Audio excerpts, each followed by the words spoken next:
non-overbearing way. But I want to start with the beginning of all human relationships. She talked about how the family is where we really get our connection. I realize that some of you in this room don't have a family that has this. Maybe you didn't come from a strong bond. Maybe it was an abusive relationship. Maybe you were in and out of the foster care system. I know many boys and girls, men and women who have been in that situation. Broken families are rampant in our culture today. Not just Western culture, but in our world. But let me take it back to why this is so important. Some of the research, some of you may have heard of John Bowlby or attachment theory. I'm going to give you a little bit on that, showing you some rhesus monkeys. If it will work. No? No, not rhesus monkeys. Okay, that one. It's thinking. So if this kicks in, we'll see if it works. If it doesn't, I can just explain what happens. So they're testing two different monkeys with two different mothers. One of them has a wire monkey mother, or a wire mother, where the only thing that is provided for that monkey is food. So it has it looks like a monkey. Well, it doesn't look like a monkey does, but maybe to the monkeys it looks like a monkey. And it has a bottle of milk that's protruding out of the fake monkey mother's chest. And then the other monkey is or mother monkey, I should say, is a terry cloth. There's no food. So one provides food, the other one provides comfort. And then time and again, the monkeys who got the comfort, that's where they went back to.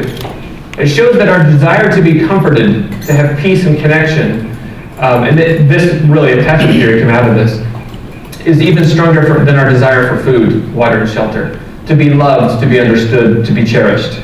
Now you may think, well, I'm not a monkey. And I'd say, well, you're not.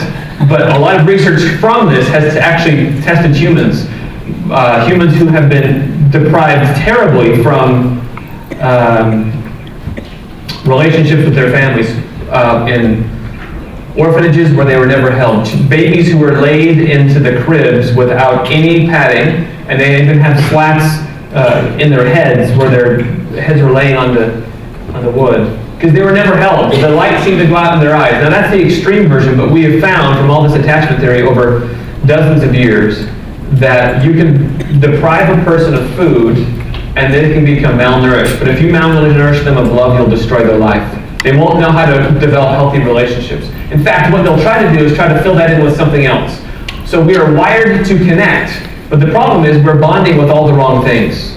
Because if you have millions of people growing up in homes where they're not getting that love, where they're not getting that connection, they're going to find it somewhere else. Why? Because if we're wired to connect, we've got to bond with something. Which is why it was so aptly said that the opposite of addiction is not sobriety. The opposite of addiction is connection. And the reason why people are addicted to pornography, alcohol, drugs, or whatever else is typically because they're lacking a connection with self, with others, or a higher power, or all three. And they're trying to fill that void in with something. So I want to put that in the context of the father-daughter relationship and what that means. Let me skip ahead here. There we go. So speaking of disrupting connection, if you look at all these different things here, hookup culture, sexualization, in fact, I'm not going to read through them all. You can read them all yourself. I would propose that every single one of these is both a cause and an effect of disrupting this connection, this need to be loved, to be understood, to bond. So, meaning that you can start with this and it can disrupt connection, or it can be the filling in the lack of connection. And some of you may have struggled with this or experienced many of these things, or some loved ones of yours. And I want to focus particularly here on fatherlessness, because I see in the research that I've done and seen, fatherlessness is one of the biggest drivers of all this, because it's so common, not just in the United States, but throughout our world. So, again, cause and effect. The answer is yes. So, Yuri Bronfenbrenner has this model where he talks about the developing person. It's a bioecological theory. And you can see this child is here in the middle. The child develops in all these different contexts. You've got the family. These are different microsystems. This will not be on a test, so you don't have to write this all down. Usually at this point when I'm talking to my students, I'm like, okay, look, just soak it in. Don't worry about it. Just get to the test. Family, you've got religion, doctor's office, all these things are really close within the proximity and have more direct impact on the child. And as the child gets older, the child has a more direct impact on these things. these different systems. The further you get out, such as in the exo and macro systems, the less impact it has on the developing person, but also that person has a less impact. It still impacts. It's a bi-directional arrow. As you can see, it goes to the child and out. But the further out you get, the less impact it has. Now, I want you to think about all those things I just put up on the screen and how many times we're trying to use mostly just macro and exo ways to try to solve these problems.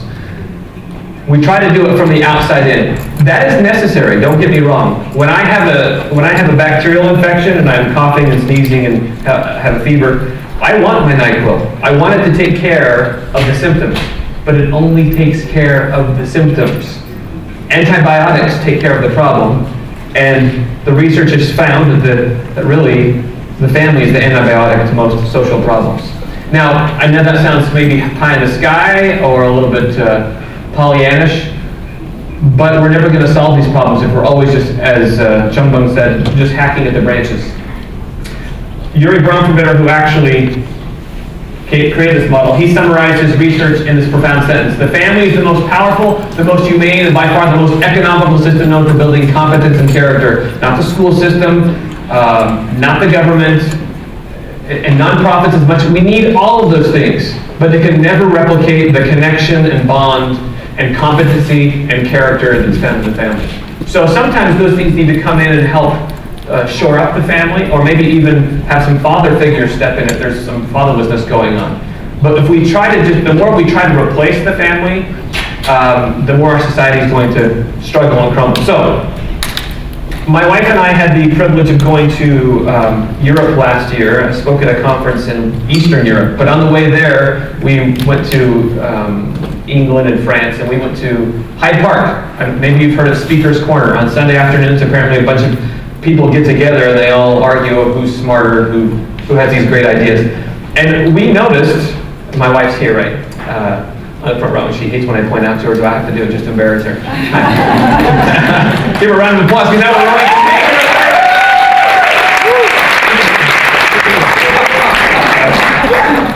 I'm not going to get into that one. Okay, so we were there, and she pointed out, these are all men. 90% of the people arguing were men.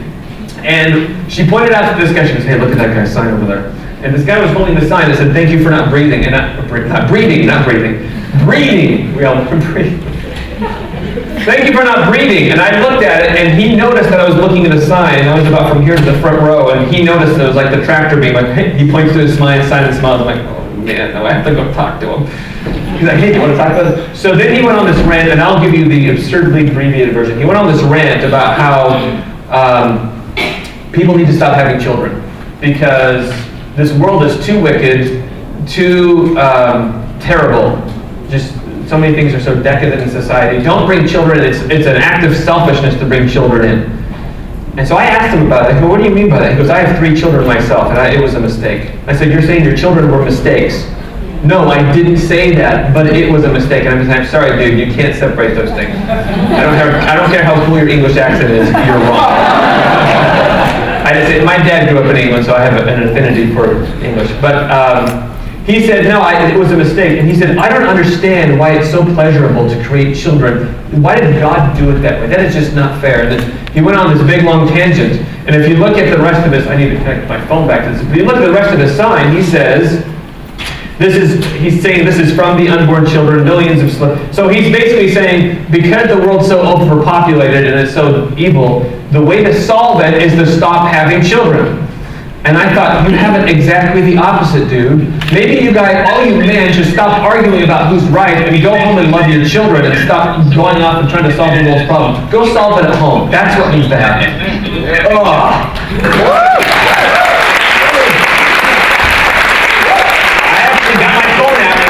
Recording after I watched it, and I said, what the world needs to do to, I recorded this big rant so I could put it on a blog somewhere.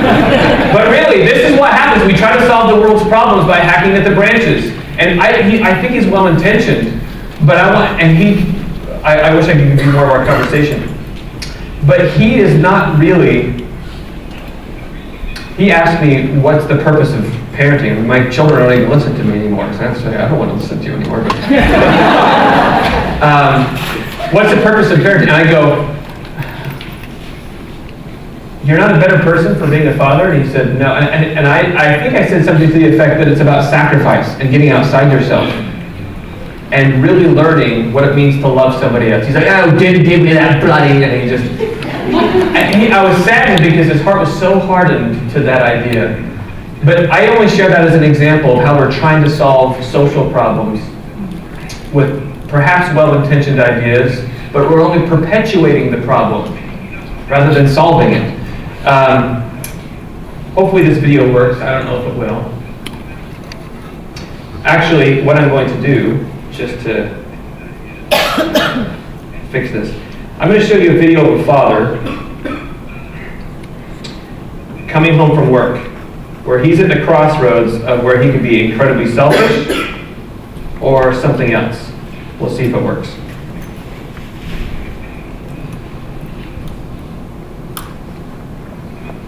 Come on. Don't fail me now, technology.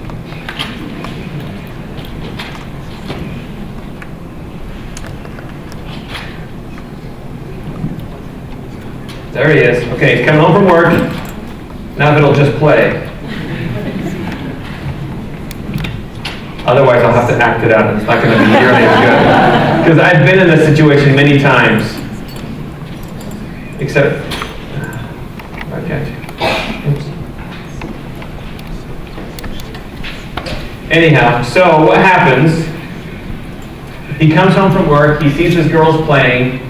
I'm not sure why it's not playing, but that's okay. He sees his girls playing. They're playing jump rope. They're skipping jump rope, and you're about to go into the house.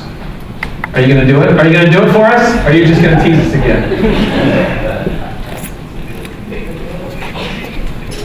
He's about to go into the house, and he has a moment, a crossroads, where he could say, I could engage with my girls, or I could go, and I don't know what else he's into, but we'll just say, hypothetically, I could go on my phone, I could go watch sports, I could go do a million other things that are focused on him. Because it's me time. But he doesn't do that. He gets out and he starts doing jump rope with his girls. In fact, they all start cheering him on, and you can see that he's carrying like the weight of his world coming home. And I know what that feels like coming home from work. Sometimes it's just exhausting.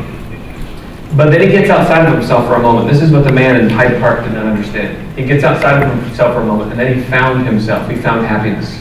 Because you can see the look on his girls' faces, and they're just cheering. And when I go home, I have 3 girls myself, and when I get home, I guess shame on me for the times that I was thinking too much about myself, and I couldn't address their needs, and I couldn't bond with them because I was thinking too much about me. That's what our world needs. We need more men to get outside of themselves, and unfortunately, our culture is giving too many men a pass on that. Let me give you a quote here from David Pompano. It's very easy for a man to father a child. For a father to father a child, unlike to mother a child, typically refers to a biological act, and men today don't seem to have much of a problem in that regard. But it is difficult for a man to be a father. To be a father, rather, really, merely to father, means to give a child guidance, instruction, encouragement, care, and love. Fatherhood, the state of being a father, is declining to a remarkable degree because so many fathers no longer live with their biological children. And we could go over all the factors that's driving fatherlessness, but we don't have time for that today. I can give you plenty of resources on that if you'd like. Let me give you one thing that's driving fatherlessness, and that is just the demise of guys and downing dads. Katy Perry said this in 2014, I don't need a dude to have children. It's 2014. We're living the future. I'm not anti-man, I love men, but there's an option if someone doesn't present himself. Well, I guess our children are consuming too much Katy Perry and maybe not enough truth, or metaphorically, because that's really hurtful to men. And I have a commercial here, and for some reason none of my videos are working, but I have a commercial here where a father is, a mother gets home from work or the store, I'm not sure, and the father's dipping his son in this plaster. He's like, I'm just dipping. She goes, what's going on? Oh, we don't have any socks to fit us, so we decided I'd come up with this plaster, and now the socks fit us perfectly. And she goes, that is so stupid. She throws some Hanes socks at him, and he goes, ooh. I've never thought of such a thing before. And it's just, there's so many things, not just Katy Perry, but commercials and TV shows. Men are completely idiots, so no wonder so many people, they don't think they need a guy to have it. I don't need a dude to have children, because they're complete idiots, and we'll just do it on our own. Well, here's some of the fallout of fatherlessness. Children who are raised in fatherless homes are 4 times greater risk of poverty, 7 times more likely to become pregnant as a teen, more likely to have behavioral problems, more likely to face abuse and neglect, 2 times greater risk of infant mortality, more likely to abuse drugs and alcohol, more likely to go to prison, 2 times more likely to suffer obesity, more likely to commit crime, 2 times more likely to drop out of high school, and 19.7, pretty much almost 20 million children in the United States are growing up without a father in their home. So that doesn't depress you enough. That's not even the list of the father impact or the father factor. What's more, I want to discuss a little bit, I'm going to skip this here. I want to discuss specifically what's so special about the father-daughter relationship, because the gender of the parent matters greatly to the gender of the child. All the research bears that out. And it has, up until ideologically ideas have been driven. So Professor Linda Nilsson, who's a professor of women's studies at Wake Forest, says, true, most fathers and mothers relate differently to their kids, but why would we want them to be identical? That's one of the benefits of being raised by a mom and a dad. They don't always do things the same way. But this doesn't mean that one parent is inferior to the other. We're not doing father-daughter relationships any good, and we're being sexist when we assume that dad's way of parenting are inferior to mom's because he's a man. We have this problem in our culture. I don't get this. It's in the child's development textbooks. There's this term called difference equals deficit error. What means if there's a difference between you and me, or my wife and I, because we parent differently, that means one of us has a deficit. And that's error thinking. Just because we're different does not mean one is inherently better. Well, I'll give her props. I think she's a better parent than I am. But even so, we think just because there's a difference, that means one of them has to be. No, we can be different but equal. I like to view mothering and fathering as nutrition. Perhaps fathers offer the nutrition found in vegetables and mothers in fruit. And it offers a more holistic, nutritious way of, or you could say meats and vegetables. I don't do whatever metaphor you want, but they offer different nutrition for the development of a person. Psychologically, emotionally, spiritually, physically. Okay, so specifically about dads and daughters. Daughters who have a loving, respectful, active relationship with their fathers while they're growing up often have the advantage over other daughters in these areas. Not being overly dependent on men, not abusing drugs and alcohol, not being imprisoned, being academically, professionally successful, not being raped or sexually abused, not developing an eating disorder, dealing with those in authority, especially men. I find we're trying to empower women so often that, again, we're trying to do it from the outside in. Dads do such an inside-out job for their daughters. If they're involved, if they're engaged, if they care. Oh, being secure and self-confident. But I want to focus more particularly on the sexual aspect here. 35% of girls who were raised in the United States whose fathers left before age 6 became pregnant as a teenager. By contrast, 5% of girls whose fathers stayed with them throughout childhood became pregnant as teenagers. Big difference, 7 times difference. So this is the more important aspect, I think, these issues here. Girls raised with an involved father are more likely to experience delayed menarche, so their puberty comes on later, and that actually matters for a lot of reasons, and I can't break those down now because we don't have time. But much more likely to have healthy views of intimacy and sexuality, leading to informed healthy sexual behaviors, sexual partners before marriage, and the number of sexual partners before marriage, actually the research shows is a predictor of divorce and infidelity. So the more partners you have before marriage, the more likely you are to become divorced or be unfaithful, more likely to forge healthy relationships with men, and much less likely to become sexually exploited through childhood into adulthood. Let me give you some examples of that. I guess to summarize it all, Linda Nilsson said that father has a greater impact on the daughter's ability to trust, enjoy, and relate to the males in her life. She sets the foundation. In fact, I would put it this way: the daughter seems to be born with some part of her heart that was made specifically for dad. Even evolutionary psychology has found this to be true. The research.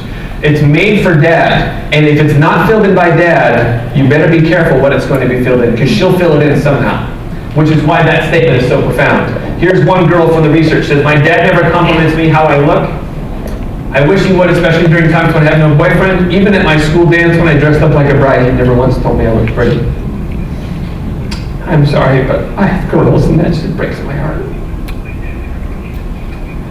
My girls will say, Dad, does this look pretty on me? And I will say, you're beautiful no matter what you are wearing, but that dress looks pretty. I don't want her to think she has to rely on some sort of outfit to make her beautiful. Because she's beautiful.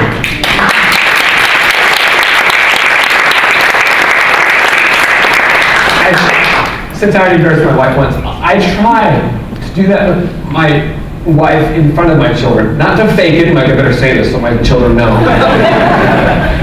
Sometimes I'll hug my wife in the kitchen because she's really busy and she won't slow down. I'm like, let's hug and I just pretend just for the children. Just joking with her. I try to do that because I want to model what healthy intimacy and love and respect for women look like in front of, I have a son too, he matters, he just doesn't get brought up in this conversation. Poor guy. But I want him to see how I treat my wife, and I want him to treat his future wife that way, and treat his sisters. And so this breaks my heart when I see this. Here's another one.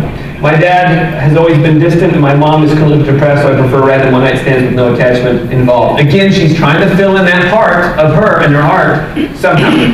I think of guys that I feel superior to and can control. I don't trust people, especially men. I close up emotionally and never want to depend on men for anything.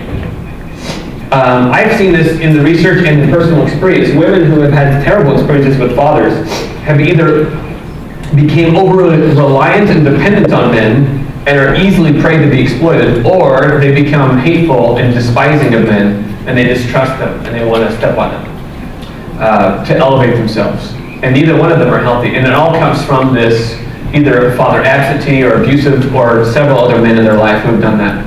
So I like to define terms to exploit, make full use of, and derive benefit from some particular resource, or use a situation or a person, in this case a girl, a daughter, in an unfair, selfish way. Men know this, especially traffickers, pornographers, and those who are trying to manipulate. They know how to exploit this.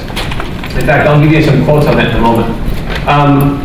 Pete Cross Foundation is an industry of women who, it was founded by a woman who got out of the porn industry. She was an actress in it, a performer. And she helped to get a lot of other women out of it. I did a qualitative analysis of a lot of their stories. They just shared of how they got into it. I was looking for the father factor. They weren't trying to share that. And this is what I found. I won't share all of it. So Melissa, who is a survivor, and I'll just point to the red here. The attention from men and the money were too good to pass up. I already had a past history of abuse by men, including my alcoholic father who beat my mother daily and then shot himself in the head in front of me when I was 9 years old. So I'd never received healing or understood what love meant. Stripping offered me the attention and love I desperately craved, and because I was naive, I swallowed the lie. This happened again and again, not this exact story. In fact, I've got so many more. I loved the attention from everyone. That's not the kind of attention I needed. It was easy for an agent to take advantage of me. That was Aaron. I felt that no one could really love me, Ashley. I was going to get the attention I always loved and wanted. I loved and craved attention. I was desperate for love. Look at this at the very end. I wanted a father so much. Genevieve. And then here's another. Again and again and again, the father factor was prevalent in these women.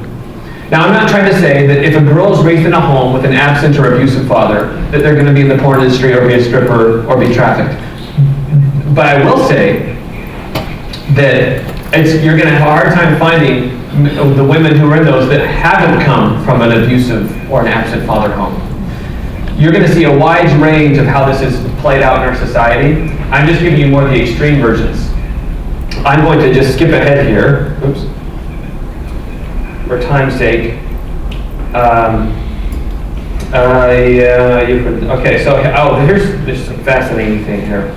FBI agent asked an incarcerated sex trafficker where he found his victims. The pimp explained, it's easy. I see a girl at the mall. I go up to her and I say, you have beautiful eyes. If she smiles and says thank you, then I leave her alone. But if she looks down and says, no, I don't, I know I've got her. Why? Because she can see that she's vulnerable and she can get exploited, and that there's a strong father factor there.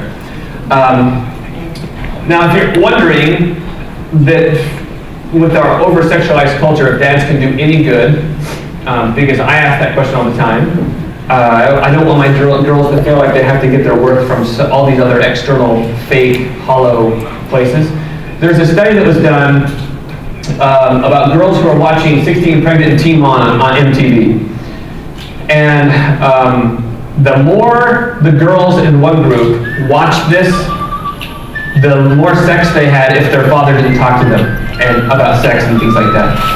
The other group, the more they watched 16 Pregnant Teen Mom, and the more their father talked to them about intimacy and sex and love and really bonded with them, the less sex they had, the less sexually active they were. Because dad became like this filter between the culture, and now I am the male role model in the home that speaks almost for all of men, of what they're really worth and what they should expect for, and things like that. That was a fascinating study of the power that dads can have. This is one dad who's trying to teach, and I'm very fortunate my videos aren't working. I don't know why, but the dad's trying to teach her about, he says, I will not date any guys until I'm like 25. And she goes, but I just want to look at them though.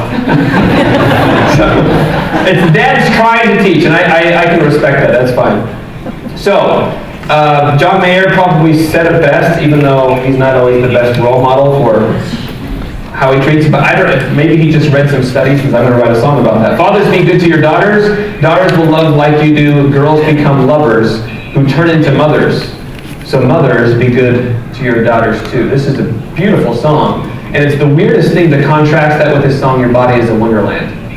I'm like, I feel like we're mixing gum and nuts here. Those things don't go together.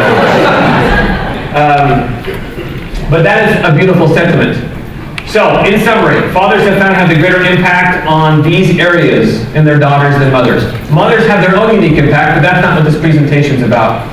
Now, if we had more time, I would go into what it does to a father when he's what it does to a father and then to a daughter when he's viewing pornography. He's less involved.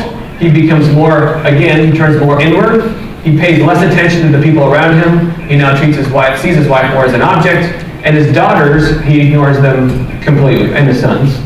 And he's more likely to get into a lot of other problems. So, let me just show it to you in this way. This is a cycle that I had drawn up. You have a cold and distant father, distorted view of love, then a vulnerable daughter, discordant relationships with men, daughter's not happy, she's more likely to be sexually exploited. Now, exploitation can happen from extreme porn industry, sex trafficking, but it also can happen in everyday life, where these men take advantage of women in their relationships. And then what happens? She's more likely to have a child out of wedlock, and more likely to raise it in a fatherless home, rinse and repeat. We see this pattern played out in our culture over and over again. Or we can have an auspicious cycle where there's an involved father, healthy views of intimacy and love, confident daughter, marrying a loving good man, has a daughter with an involved father, and we rinse and repeat, and we can change the cycle. But this has to happen from so many things in the macro, the exosystem, and the microsystems. But it's got to happen first and foremost in the home. There are some terrific ads that have been put out here, like Dove has put one out on fatherhood. We need to be sharing and showing those ads in our social media. So I guess the research has found really that porn kills dads, but dads can kill porn, because you can put a strangle on the porn industry because no girls want to go into it because they all love themselves and they respect themselves, and they don't allow themselves to be manipulated because their dads have taught them that, and their moms too. You can go on daddy-daughter dates. In fact, if those of you who want to go to the breakout session, I'll go more in depth of how dads and moms can talk about this in the home, sexuality, pornography, and intimacy. So, some final thoughts here. We need to broaden our lens about women empowerment to include the institution where true love and sex and education are found, which is the family. If an idea minimizes fathers, it minimizes women and girls. If it empowers fathers, it empowers women. Educate boys, men, and fathers in communities, prisons, schools, social... I've worked with a lot of organizations that do this so well. I'll just tell you one really quick. Native American Fatherhood and Families out of Mesa, Arizona. They're working with over 200 tribes in Canada and the United States. They go on and they do workshops that's culturally sensitive to the Native American culture. It's evidence-based, and it changes these fathers on these reservations. They become more involved, the marriages improve. This is just one microcosm of what can be done in different levels and different cultures. We need to change current media and cultural messages about intimacy, body image, family, and men. I wish we could talk more about the demise of guys, but we don't have time for that. Academics, therapists, and addiction recovery programs find and utilize the data that demonstrate the father factor, so we can start getting at the antibiotics rather than just the NyQuil. Policymakers, judges, NGOs, and others need good empirical evidence to see how critical fatherhood is to solving major social problems. It's amazing how many delegates at the UN or policymakers I've talked with either in DC or in my own state of Idaho, when you bring up this factor, they go, oh, I never thought about that. It's like, what? So we need to give them the information. So when dads who did not have a great relationship with their father find freedom from pain and resulting issues of the past, the next generation, our daughters and sons, are strengthened. We give them the kind of gift that will produce the kind of legacy we all wish for every girl. This is what halts and even reverses the staggering statistics of father absence. This is the path to healing the next generation of our society. As fathers, we must heal our own wounded hearts to fully enjoy and raise our girls well. That was from Keith Zaffron. This is my father, who is probably only got a few days, if not weeks or months left in his life. He has no legs anymore because of diabetes. But those three girls of mine, and my beautiful wife and my son, their lives have changed because he stayed with my mother, because he loved my mother,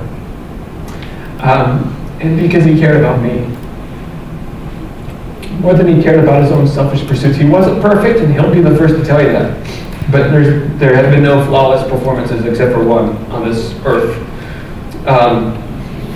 Do we want our girls to give our girls to know what they're worth? Well, we need to bring back fatherhood. This was my daughter Naomi. We went to a daddy-daughter dance, and she told me when we were dancing right here that she didn't want the night to ever end. She just, sorry. I feel bad that so many fathers aren't getting what I get. So many of you know what this feels like, and some of you who don't, I promise there's hope and healing. But we can't heal our society until we heal our own hearts. Till we get outside of ourselves, and we stop hacking at the branches, and we stop thinking that we can somehow recreate what can happen in the family. The family needs to be strengthened, and we need other nonprofits and policymakers, and we need academics who will actually speak what the research says, instead of acting like the research doesn't say what it says. But I know that this is possible because I've seen it in many individual lives, and I hope that you'll go forward and feel empowered yourself. Thank you very much.